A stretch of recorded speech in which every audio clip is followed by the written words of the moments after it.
Whew. Okay, here we are on the 30th of September. So I met with a new surgeon, or a different surgeon, on 2 days ago, and my world has gone since then. So what was good about this was lovely gentleman. It felt like he had a good handover from the previous person. He appeared quite familiar with my needs and what I was there for, and had already set up for me to meet with his surgical partner. He'd spoken and had already got a tentative date in place, which is only 3 weeks' time, which is what's freaking me out right now. He physically assessed me, which was incredibly difficult for me as a woman, but he made it really easy. What he did was that he looked like a doctor. He was wearing scrubs. This is COVID environment, so they're all wearing scrubs a lot at the moment. He put gloves on and he instructed me on removing my own. I didn't need to remove all of my clothes, just the parts of my body that he needed to see. And when he needed to touch me and touch my breasts, he did it. There was nothing romantic about it at all, and there was nothing sensual about it at all, which I get. You know, you could be watching this and going, well, what else would you expect, Joe? This is my body. So for me, this has been this whole body image thing, and people touching me in ways I don't want to be touched is huge. And I continue to have nightmares of being cut up and dismembered, which I think is just indicative of what's coming up for me. And since Monday, since this consultation happened, so I can't even form my thoughts at the moment. This consultation occurred. That has been a lot worse for me. So I'm now going to go back into RPA. So I'm pretty much moving my surgical treatment into the Chris O'Brien Cancer Centre attached to RPA in Sydney CBD, a purpose-built centre. Oh my God, it is huge. I was overwhelmed by the busyness of the place. I was just not ready for that at all. But that's okay. We just keep.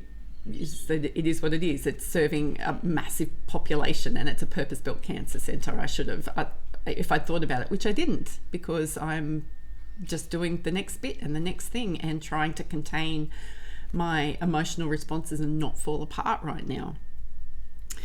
So I've got to go back in there next week to meet the other surgeon. And what has impressed me about these two gentlemen is they both want to meet me. They both want to lay eyes on me. They both want to do a clinical assessment. Now, I guess you're watching this and you're thinking, well, isn't that what they all do? Well, I've kind of lost hope and respect and expectation of good clinical work here with this. And I come from a place, my bar is now really low. I used to have a really high expectation, and now it's like really low. And I guess I'm encouraged by that. So if it was me needing to meet with a client and doing it quickly, and I would want to meet them, and I would want to talk to them, and I would want to, before I made any recommendations about anything, it's like, no, I really need to eyeball this person and speak to this person and assess this person myself before you take the information I'm going to give you and apply it. So that's starting to help my little bar get raised again. I will say today that anxiety has now become a norm again. It is intense. It is relentless. I am incredibly grateful I don't live with this every day.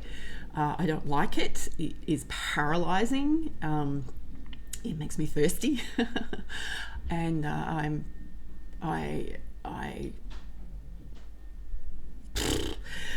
don't know what to say about it. It's horrible because my brain just shuts down. It just stops. And I know that that's protecting me from the flood of emotion that is coming, and that's okay.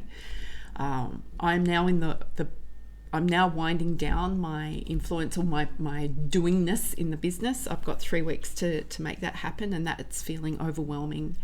I'm worried about how we get through December, January, February in the business, but I just have to let it go. I can't control that anymore. I can't. There's just nothing left for me to do about much at all. So my commitment is to serve the client, very few clients I have with excellence, and continue to do that, and now start informing them of this period of time, because it's going to take me, if surgery happens on the 20th of October like they're talking about, 8 weeks of recovery takes me until the 15th of December, which basically gives me another month of recovery, because nothing will be happening until after Australia Day in January. So Jesus help me. Wowzers. Okay, little things that I'm looking forward to is maybe never having to wear an uncomfortable bra again. Just putting that out there. Maybe I won't ever have to do that again. There may be other complications that cause me discomfort after surgery. After all, this is a massive surgery. It's big, and I'm going to have surgical wounds over a lot, like over my belly as well as over my chest. And I can't have nipple sparing surgery, so they're going to look weird. So that's a to get nipples put on. I can't believe I'm having this conversation. Is a 2-step surgery. They would need to do other things. So that's probably never going to happen. I don't know if I'm going to want to go back and do any of that. For me, it was about, I just want one thing over and done with. Off we go, heal. So we'll see. We'll see if I change my mind. I reserve the right to change my mind. All right. I am going to go and have an appointment with my naturopath now, and continue to serve my clients with excellence and not get freaked out about all the thousands of lists that I've got going on here. I need one master list. I haven't actually got a way of putting that together yet.